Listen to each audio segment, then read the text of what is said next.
Well, I got something for you.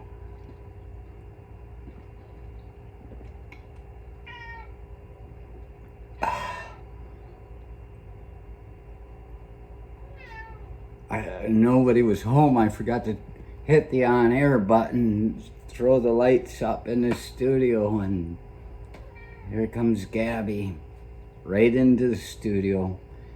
Gabriella Pussidella Sweety Sweety. Gabriella Pussidella Sweety Sweety. Oh, come on, baby. She likes me as much as Siete. Oh, there's Gabriella Pussidella Sweety Sweety. She's an old cat lady. If Siete saw me holding her right now, he'd probably get really upset. I never hold her. I just pick her up to throw her inside. I don't throw her. She's old and brittle and just sweet. But Siete's not out here because something seems to have broken his leg. Or sprained it really, really bad, but something happened. So he's inside. He's just like, rah. I'm gonna put Gabby inside. That's, oh. Gabby. It's not the surprise I had. This is what happened to my cigarette. Oh, it's on the ground. People always think when they see you pick up your cigarette off the ground, drop it by mistake because you're drunk and pick it up. They're like, oh, that's gross, that's dirty. And I look at them, they're smoking a cigarette, and I say, you know how long these leaves of tobacco hang in a barn, drying? How many pests are shitting all over them and chewing at them and shitting what they ate back on it. That's probably what makes it even better. It's like taking coca and making cocaine. You're taking all the good stuff and you're clumping it together, grind out the bad stuff, and you send out this little stone, and now you're smoking it. Wow, maybe that's the secret to nicotine. That's why we started hanging it, because it got you higher. Oh.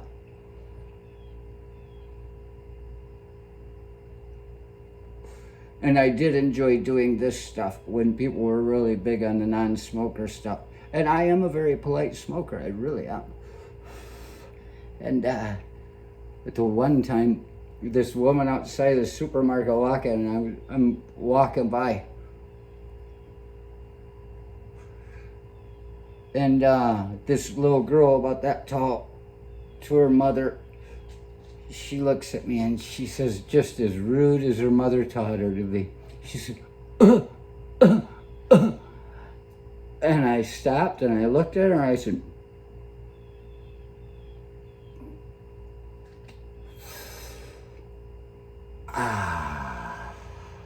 and I walked on my way.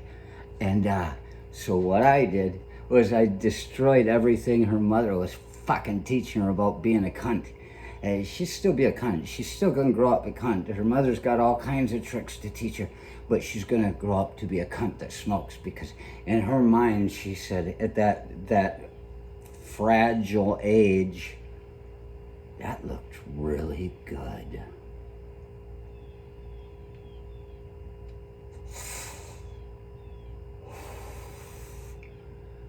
You wanna fuck with me? I enjoy it so much. And let's put a smile on that face. Would you rather me cry? Cut off some parking meter heads? Get myself taken away somewhere that I just couldn't stay for long and run after having a fight or two and eating a lot and then getting shot in a church? I'd rather just laugh. There's a lesson in all this stuff, And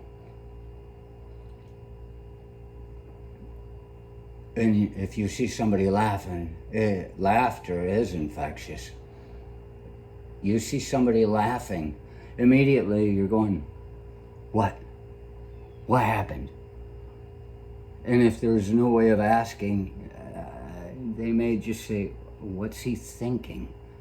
That's a mind bender right there. Step inside. Walk this way. You and me, babe. Hey, hey. Worst song in the world, but I loved it. I can't say it's the worst song at all, but I did, yeah. But it's a great driving song. My Def Leppard impression, actually. You notice I wasn't doing the drums. It would have taken too much to get my arm behind my back while I was trying to smoke. But this is the surprise. Tall Boys.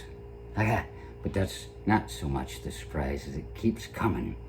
I'm drinking Tall Boys because, well, I guess the terrorists are getting at our Pabst. My liquor store, the last 2 weeks, it turns out, and they had enough to get by for a while with me coming through. They've run out of 30 packs of the 12 ounces, which fits my lady.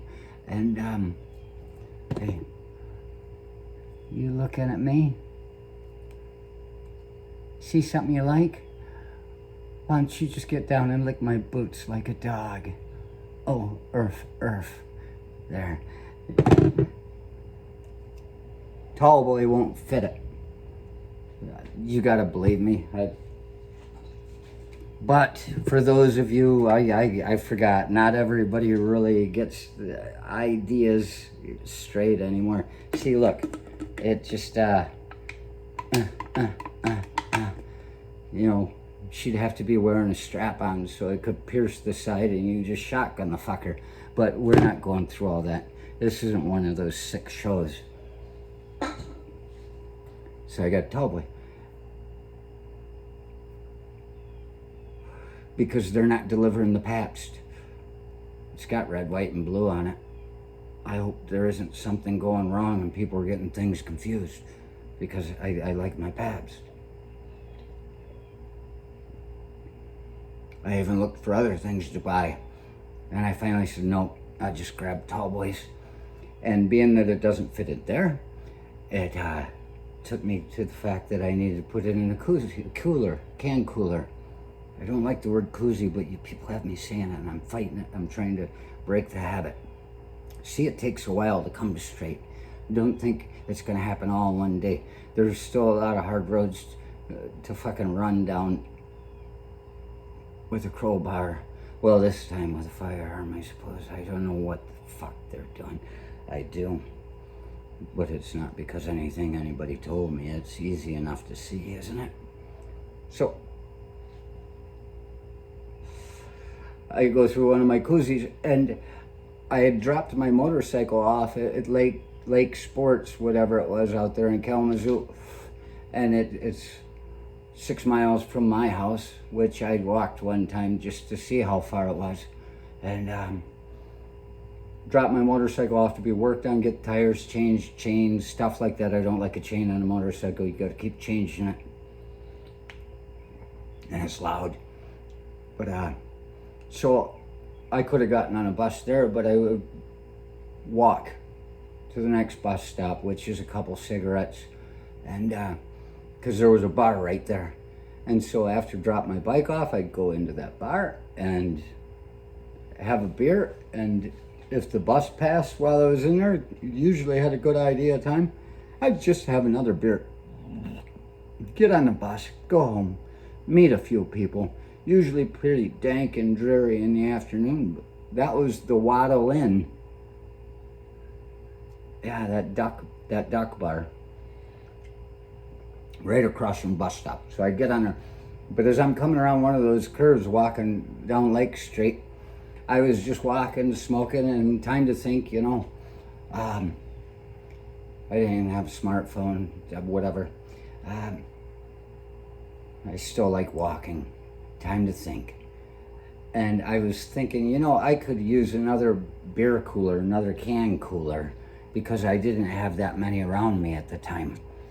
And I'm coming around that curve that with the trees and the marsh on the outsides and the river and all that stuff, and they're on the damn side of the road, sitting right there on this side of the road. This is what I say about timing. It's about just taking your time and finding the things you need without ever having to put any stress in it, really. And there was this can cooler, and I said, and I picked it up, and I looked at that side, and I don't know if you can read it, but whoever owned it before, they must have had that on facing towards them, their thumb rubbed off the bottom, and it just says proud to be, and there are all these stars. And I said, I like it. I was pretty excited. I said, proud to be. That's a good mug.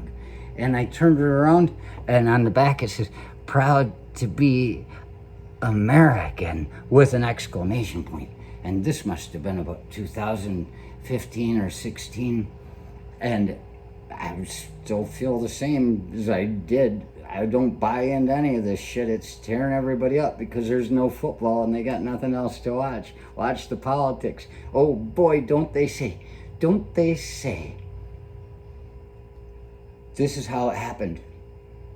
There's a psychology experiment, research they did in psychology, that people who at work, one of them is, if people take breaks together, they work together because they become more friendly and stuff, and everything they do wrong isn't, unless the guy is like me and I'm like, do your fucking job, then I don't smoke with you. But get your shit right.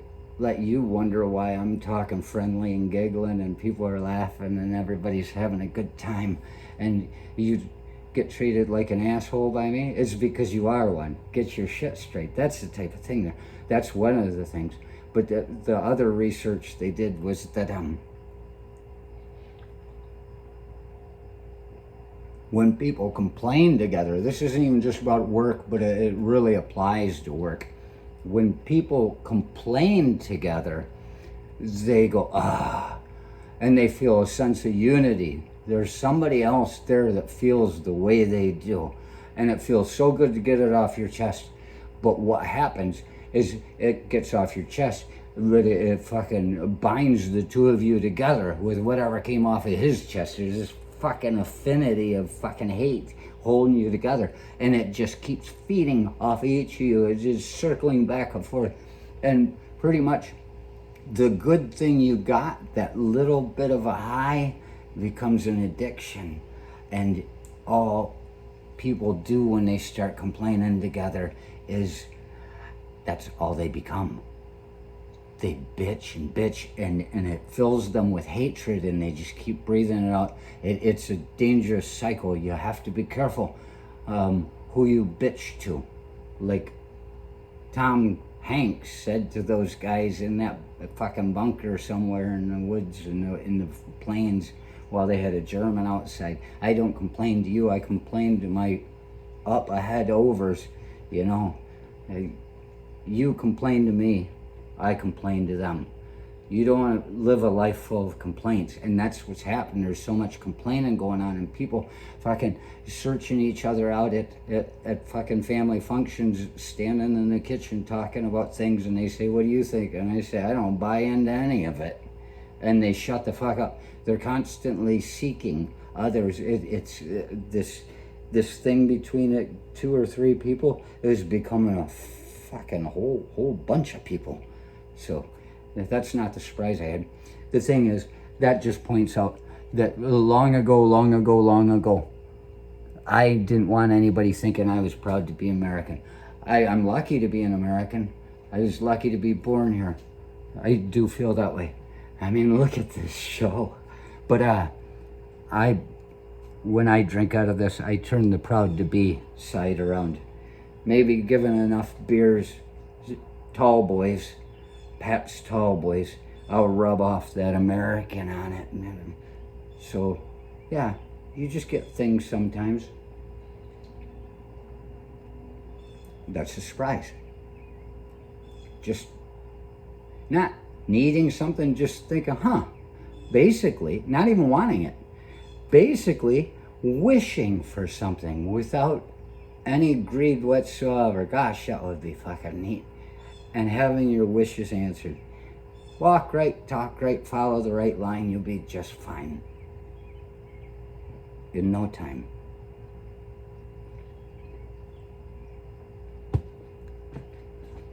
I was about to talk about turning 60.